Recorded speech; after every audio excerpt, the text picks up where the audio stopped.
الحمد لله الذي لم يزل عالما قديرا حيا قيوما سميعا بصيرا، وأشهد أن لا إله إلا الله وحده لا شريك له وأكبره تكبيرا،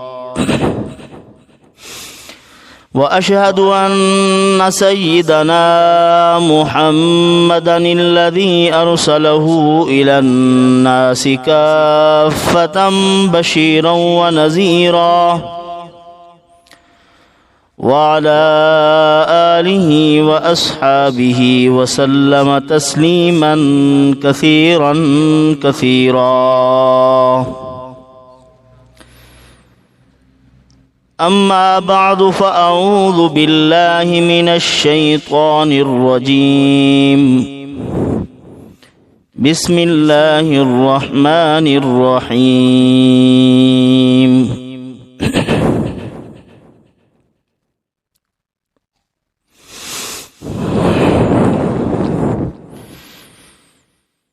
يا أيها الناس إنا خلقناكم من ذكر وأنثى وجعلناكم شعوبا وقبائل لتعارفوا إن أكرمكم عند الله أتقاكم إن الله عليم خبير. قالت الأعراب آمنا قل لم تؤمنوا ولكن قولوا أسلمنا ولما يدخل الإيمان في قلوبكم وإن تطيعوا الله ورسوله لا يلتكم من أعمالكم شيئا إن الله غفور رحيم. إنما المؤمنون الذين آمنوا بالله ورسوله ثم لم يرتابوا وجاهدوا بأموالهم وأنفسهم في سبيل الله أولئك هم الصادقون. قل أتعلمون الله بدينكم والله يعلم ما في السماوات وما في الأرض والله بكل شيء عليم. آمنت بالله صدق الله العظيم. درود پاک پڑھ لیں. اللهم صل على محمد وعلى آل محمد كما صليت على إبراهيم وعلى آل إبراهيم إنك حميد مجيد. اللهم بارك على محمد وعلى آل محمد كما باركت على إبراهيم وعلى آل إبراهيم إنك حميد مجيد. میرے انتہائی واجب الاحترام بھائیوں، دوستوں اور بزرگوں، کچھ عرصہ پہلے ہم نے سورہ حجرات کا درس شروع کیا تھا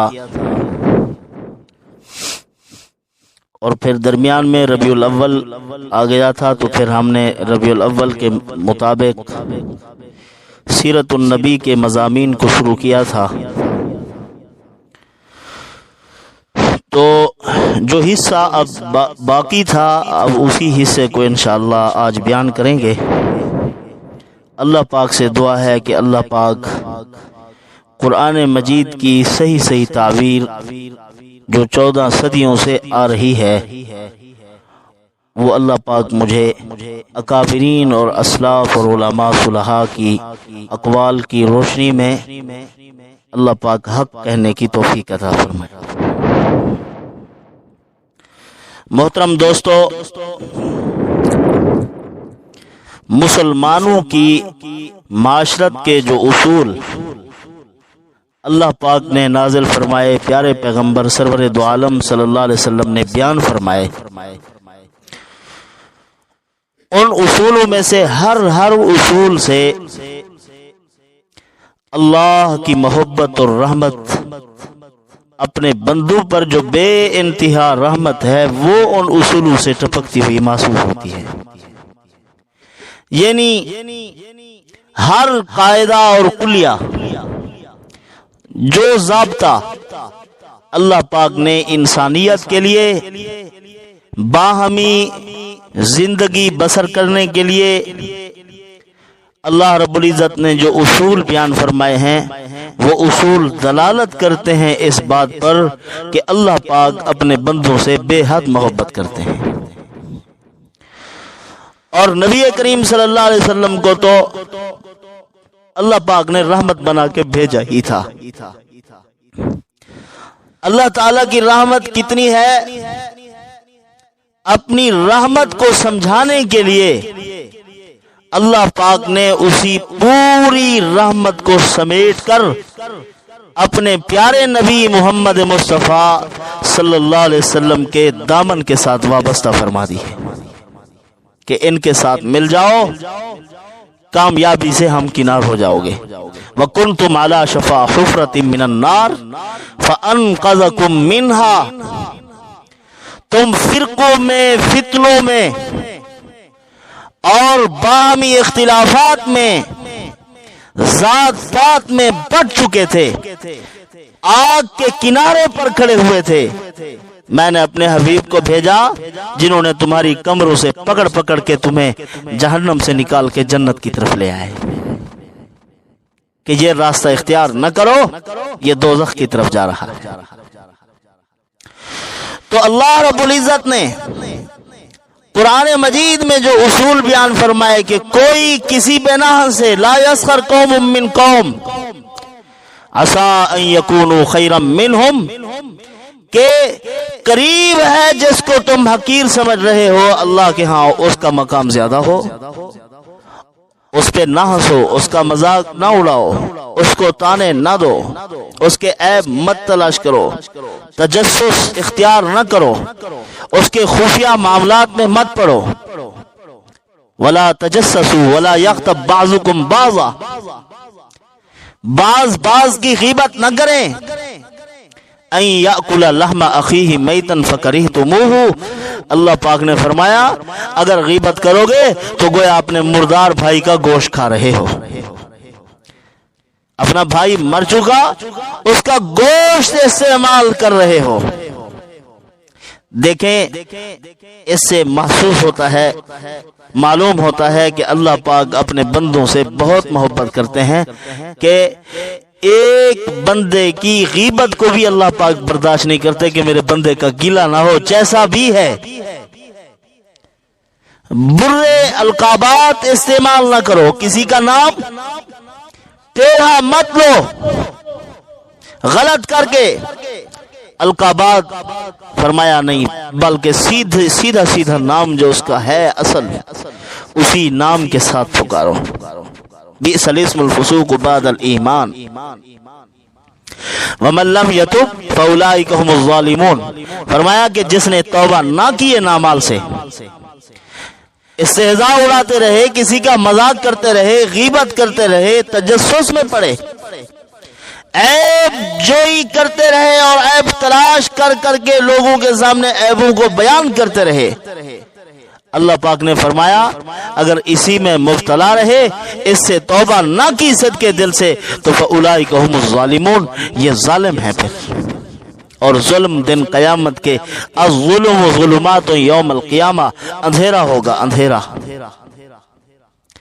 انسان میدان محشر میں سفر نہ طے کر سکے گا، چل نہ سکے گا۔ تو اللہ رب العزت نے یہ اصول بیان فرمائے، اور جو آیات میں نے ابھی آپ کے سامنے پڑھی ہیں، یا ایھا الناس،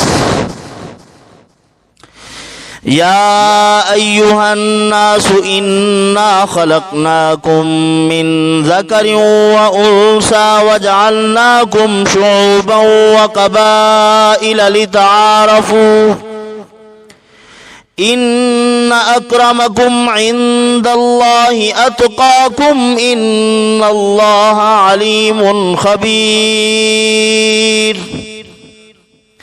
اے انسانو، انا خلقناکم من ذکر و انثی، ہم نے تمہیں ایک مرد اور ایک عورت سے پیدا کیا ہے، تم سب انسان ہو، آدم علیہ السلام اور اماں حوا کے بیٹے ہو، لہذا ذات پات میں مت بڑھ جاؤ، اپنے آپ کو اہمیت دینے لگو، کسی کو حقیر سمجھنے لگو، اپنے نسب پہ ناز کرنے لگ جاؤ، اپنی قومیت اور خاندان کی برتری جتلانے لگ جاؤ۔ فرمایا ان معاملات میں مت پڑو، اس عزت کو تلاش کرو جس عزت کا معیار میں پروردگار نے بنایا ہے۔ میرے بنائے ہوئے عزت کے معیار پر عزت کو تلاش کرو، ٹھوکریں مت کھاؤ، گندگی میں مت پڑو، بدبودار نعرے مت لگاؤ، قومیت میں خاندانوں میں مت بڑھ جاؤ، بلکہ میں نے معیار مقرر فرمایا ہے، میرا مقرر کردہ معیار، صحیح معنی میں اگر عزت تلاش کرنا چاہتے ہو تو اسی معیار پر کرو۔ ان اکرمکم عند اللہ اتقاکم، تم میں سے سب سے زیادہ معزز وہ ہے جو میرے احکامات کا پابند ہے، جو میرے پیارے پیغمبر محمد الرسول اللہ صلی اللہ علیہ وسلم کی سنتوں کا اہتمام کرتا ہے، وہ عزت والا ہے۔ ہاں، حذیفہ ابن یمان رضی اللہ تعالی عنہ، انہوں نے بتلایا کہ جن کی زندگی میں حضور کی سنت نہیں ہے ہم ان کو کیا سمجھتے ہیں۔ جب لقمہ گرا، اس لقمے کو اٹھایا، صاف کیا، اسی وقت جو ساتھ بیٹھے ہوئے تھے انہوں نے کہا حضرت کیا کر رہے ہیں، لوگ کیا کہیں گے، کافر بادشاہ ہے وہ کہیں گے بھوکے ہیں، ان کو کھانا نہیں ملتا، نیچے سے اٹھا کے کھا رہے ہیں۔ فرمایا اترک سنت حبیبی لہؤلاء الحمقاء، میں جاہل بے وقوفوں کی وجہ سے اپنے پیارے حبیب کی سنت کو چھوڑ دوں، یہ نہیں ہو سکتا۔ یعنی ان کو بے وقوف سمجھتے تھے جن کی زندگی میں حضور کی زندگی کی اہمیت نہیں تھی، کوئی اہمیت نہیں ہے اس کی، چاہے وہ تخت پہ بیٹھا ہے اور ہیرے موتی جواہرات سے جڑے ہوئے تاج اس کے سر پر رکھے ہوئے ہیں، اس سے بڑھ کر مومن کی جوتی کی قیمت ہے۔ پھٹی پرانی جوتی ہے مسلمان کی، اس کی قیمت زیادہ ہے۔ امام الاولیاء حضرت احمد علی لاہوری رحمت اللہ علیہ فرمایا کرتے تھے کہ ایک بادشاہ ہے کافر، تخت پہ بیٹھا ہے، خوبصورت لباس میں ملبوس، سر پر تاج، بڑی شان و شوکت کے ساتھ بیٹھا ہوا ہے۔ فرمایا کہ ایک مسلمان ہے جس کے پاؤں میں پھٹی پرانی جوتی ہے اور بکھرے ہوئے بال، پرا گندہ حال اور میلے کچیلے کپڑے۔ فرمایا کہ اللہ کے ہاں اس کی ٹوٹی ہوئی جوتی کی قیمت اس بادشاہ کے تخت اور تاج سے زیادہ ہے۔ کیوں؟ فرمایا یہ چلتے پھرتے اللہ کا ذکر کرتا ہے، ہر وقت اللہ کو یاد رکھتا ہے، صرف یاد کرتا نہیں، یاد کرنا اور ہے، یاد رکھنا اور ہے۔ یاد کرنا زبان کے ساتھ کہہ رہا ہے یاد ہے، لیکن یاد رکھنا یہ ہے کہ کوئی حرام کام، ناجائز عمل سامنے آیا، اسی وقت پھر گیا، اس نے کہا قطعاً نہیں کروں گا، مسلمان ہوں، میری ایمانی غیرت اس کا تقاضا کرتی ہے، یہ کام مجھ سے نہیں ہو سکتا۔ وہ اس کام کو، اس عمل کو کرنے کے لیے تیار نہیں ہوا۔ یہ ہے اللہ کو یاد رکھنا ہر موقع پر۔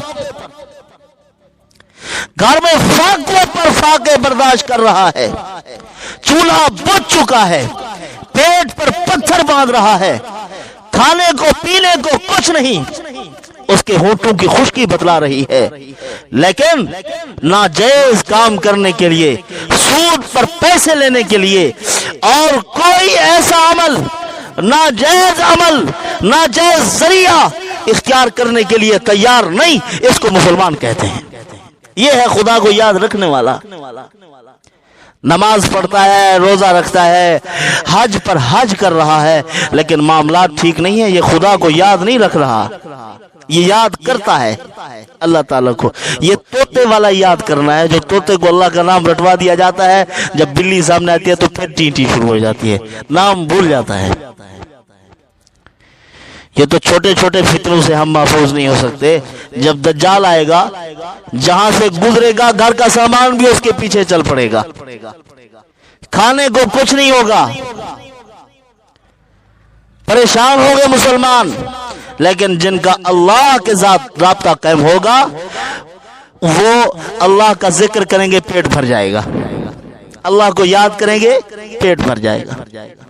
ایسا آدمی بھی ہوگا، حضور صلی اللہ علیہ وسلم نے فرمایا، ایک آدمی کو پکڑے گا دجال، جسم کے 2 ٹکڑے کر دے گا، کہے گا مجھے مانو، وہ کہے گا نہیں مانتا، 2 ٹکڑے کر دے گا، ایک ٹکڑا الگ ایک الگ، آدھا آدھا دھڑ، پھر اس کو ٹھیک کرنے کی اللہ پاک وہ اس کو استدراج دیں گے، مہلت ہوگی اس کے پاس، وہ اس کو ٹھیک کر دے گا، کہے گا مانتا ہے، وہ کہے گا قطعاً نہیں مانتا، میں تجھے ماننے کو تیار نہیں، گھر لٹ جائے لیکن ایمان نہیں دوں گا، لیکن نہیں مانے گا۔ اس فتنے سے جو بچ جائیں گے، ہزاروں سال بعد حضرت عیسیٰ علیہ السلام تشریف لائیں گے دجال کے بعد، تو جو دجال کے بعد ایمان کو محفوظ کر چکے ہیں، ان کو اللہ پاک تابعین ہونے کا درجہ عطا فرمائیں گے، جنہوں نے صحابہ کی صحبت پائی ہے وہ تابعی ہوں گے۔ کیوں؟ عیسیٰ علیہ السلام اسی دنیاوی زندگی میں آسمان پر موجود ہیں، اور اسی دنیاوی زندگی میں ہوتے ہوئے انہوں نے نبی کریم صلی اللہ علیہ وسلم کا دیدار کیا ہوا تھا، گویا کہ وہ صحابی ہے۔ جو بھی ان کی زیارت کرے گا تو وہ بھی تابعی ہو جائے گا۔ یہ مقام تب ملے گا کہ یہ اتنے بڑے فتنے سے محفوظ ہو کر نکھرا ہوا ایمان اپنا بچائے ہوئے ہیں، ان کا ایمان محفوظ ہے، یہ مضبوط ایمان والے ہیں، ان کو بلند مقام ملے گا۔ تو بہرحال اللہ رب العزت نے فرمایا، ان اکرمکم عند اللہ اتقاکم، میری بنائے ہوئے عزت کے معیار جو میں نے بنایا، میرا مقرر کردہ ہے، اس پر عزت کو ڈھونڈو، نام و نمود میں، حسب نسب میں مت تلاش کرو، اس میں عزت نہیں ہے۔ نہ ظاہری وجاہت کے ساتھ عزت وابستہ ہے، نہ دولت اور پیسے کے ساتھ، نہ عہدے اور منصب کے ساتھ، نہ ہی اپنے آپ کو بلند خود کہتا رہے، اس کے ساتھ عزت صرف اللہ نے مقرر فرمائی ہے، عزت دین کے ساتھ وابستہ ہے۔ جو صحیح معنی میں 100% اللہ کے دین پر عمل کرے گا، اللہ پاک آسمان سے مقبولیت کو نازل فرمائیں گے، درخت کا پتا اسے محبت کر رہا ہوگا، وہ مقبولیت ہوگی۔ اللہ پاک نے فرمایا، ان اکرمکم عند اللہ اتقاکم۔ یہ کہاں سے تم نے معیار بنا لیے ہیں؟ فلاں ہیچ ہے، فلاں گھٹیا ہے۔ اللہ پاک نے فرمایا، جھوٹ بولتے ہو، جو دوسرے کو گھٹیا سمجھ رہا ہے اس کے ذلیل ہونے کے لیے یہی کافی ہے۔ وہ میرے پیارے حبیب کا کلمہ پڑھتے ہیں، وہ میری ذات پر ایمان لا چکے ہیں، تم ذات پات میں پڑے ہوئے ہو کہ فلاں قوم کا، فلاں قوم کا۔ آپ کو کس نے کہا ہے کہ آپ کی قوم بڑی ہے؟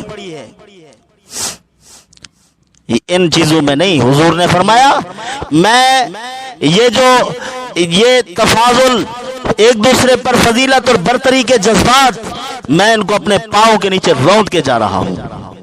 آج کے بعد کسی عربی کو اجمی پر، کسی گورے کو کالے پر، کسی کالے کو گورے پر، کسی اپنا عربی کو اجمی پر، اور کسی قریشی کو عام آدمیوں پر کوئی فضیلت حاصل نہیں ہے۔ کوئی یہ کہے کہ میں بڑا ہوں، میرا خاندان بڑا ہے، میری قوم بڑی۔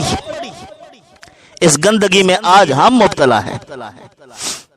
اگر کسی نے غیروں میں رشتہ کر لیا ہے تو کہتے ہیں یہ پھٹ گئے ہیں، بس یہ ہمارے نظریات ہیں۔ پیارے نبی حضرت محمد مصطفیٰ صلی اللہ علیہ وسلم نے کتنے رشتے بہر کیے ہیں۔ حضور نے یہ سمجھایا ہے کہ اس میں نہیں، فاظفر بذات الدین، قوم کو نہیں دیکھنا، پیسے کو نہیں دیکھنا، حسن و جمال کو نہیں دیکھنا، کس چیز کو دیکھنا ہے؟ فرمایا فاظفر بذات الدین، اللہ کے دین کو دیکھ کر رشتہ کرنا ہے تم نے۔ یہ نہیں کہ پیسہ زیادہ ہے تو اس لیے گاڑی ملے گی اس لیے رشتہ کر رہے ہیں، ان کے جائیداد ہے، ان کی زمین، اس لیے رشتہ کر رہے ہیں۔ فرمایا یہ معیار یہودیوں اور عیسائیوں کے ہیں، میری امت کا معیار اللہ کا دین ہے۔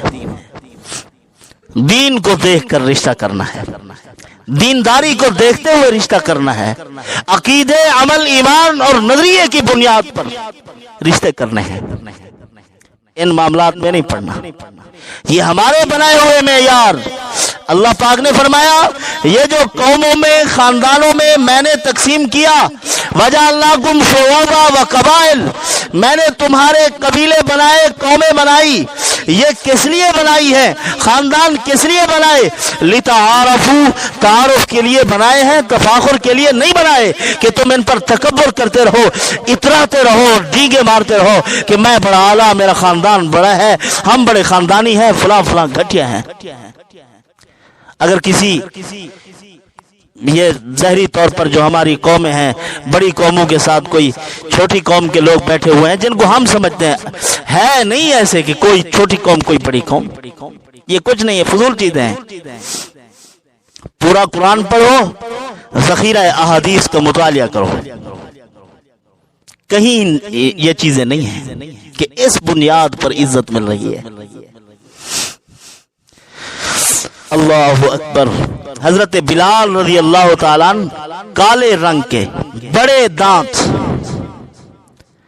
اور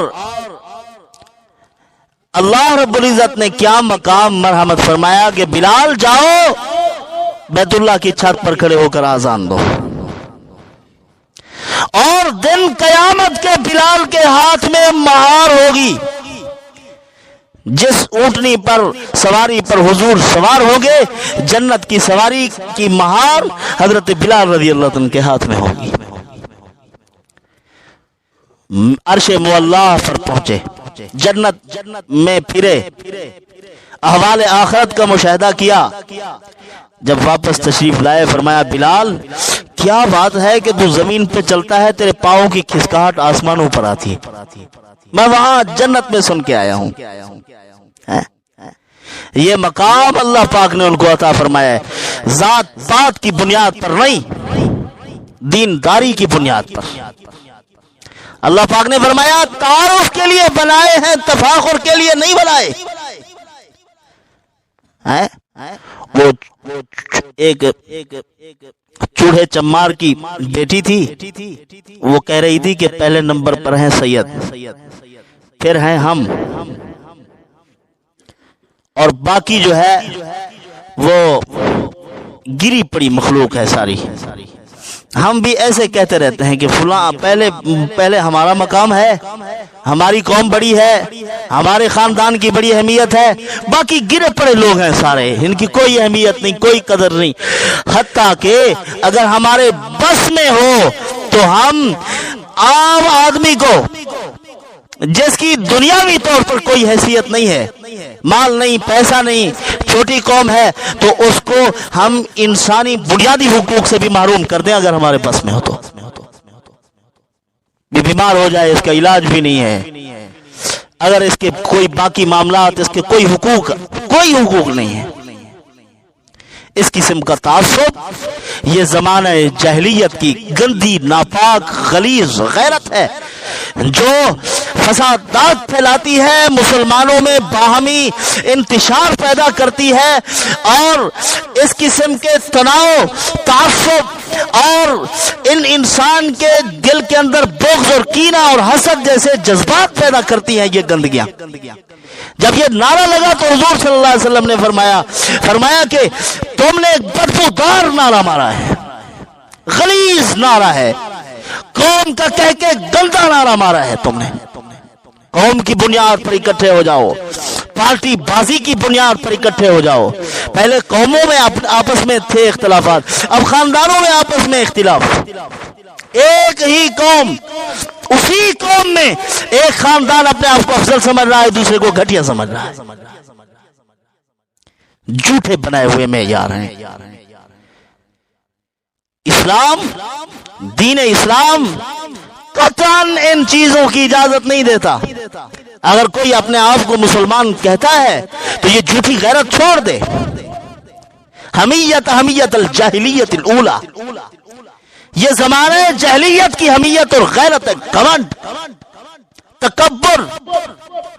اور یہ ایٹم بم ہے, جہاں بھی پھٹتا ہے خاندانوں کو اجاڑ کے رکھ دیتا ہے. اپنے آپ کو اہمیت نہیں, دین کی بنیاد پر, کلمے کی بنیاد پر, حضور کے امتی ہونے کی بنیاد پر ایک دوسرے کو اہمیت دو, ایک دوسرے کی عزت کرو, اس کو گلے لگاؤ, اس کو مقام دو جتنی دے سکتے ہو. اس کے لیے بھی پیارے پیغمبر سرور دو عالم, رحمت کائنات, فخر موجودات, سید الاولین والآخرین, کائنات کے عظیم ترین انسان, جن کا مقام بھی بہت اونچا, جن کی پہنچ بھی بڑی بلند, انہوں نے اپنے ایک ایک امتی کے لیے رات بھر آنسو بہائے ہیں. اس کی عزت کرنا حضور کے آنکھوں سے نکلے ہوئے آنسوں کا احترام ہے. حضور کے آنسو کا, آپ صلی اللہ علیہ وسلم کے رونے کا حق ہے. حضور کے آنکھوں کی عظمت, آنسوں کی عظمت یہ ہے کہ ہم ایک دوسرے کا احترام کریں. ہم ایسی چیزوں میں نہ پڑیں جن کی اسلام گنجائش نہیں دیتا. تو بہرحال اللہ پاک نے فرمایا ان دعووں سے بچو. ان اکرمکم عند اللہ اتقاکم, میرے ہاں عزت کا معیار تقوی. میں نے اپنے پیارے حبیب حضرت محمد مصطفیٰ صلی اللہ علیہ وسلم کو جب بھیجا تو میں نے عزت کے سارے نقشے توڑ دیے ہیں اور اعلان کر دیا, قل ان کنتم تحبون اللہ فاتبعونی یحببکم اللہ. اگر تم میرے محبوب بندے بننا چاہتے ہو تو میرے محبوب کا اتباع کرو, میرے پیارے حبیب کے نقش قدم پر چلو. حضور نے حدیث پاک بیان فرمایا جس نے لا الہ الا اللہ کہہ لیا وہ جنت میں جائے گا. حضرت ابو ہریرہ نے فرمایا یا رسول اللہ سب کو بتا دو. فرمایا جاؤ سب کو بتا دو, کوئی نشانی. فرمایا جوتا اٹھا لو میرا, کہو حضور کا جوتا لے کے آیا ہوں. محدثین نے لکھا ہے یہ جوتا مبارک آپ صلی اللہ علیہ وسلم کی نالین مبارک اٹھا لینا یہ اس چیز کی دلالت تھی کہ حضور نے فرمایا کہ لا الہ الا اللہ بھی پڑھ لے اور میرے نقش قدم پر چلے تو سیدھا جنت میں جائے گا. میرے نقش قدم پہ چلتا رہے اور جنت, شاہراہ جنت پہ ہے, وہ بھٹک نہیں سکتا, گمراہ نہیں ہو سکتا, سیدھا جنت میں جائے گا. بہرحال اللہ پاک مجھے آپ کو ان معروضات پر عمل کی توفیق عطا فرمائے. وآخر دعوانا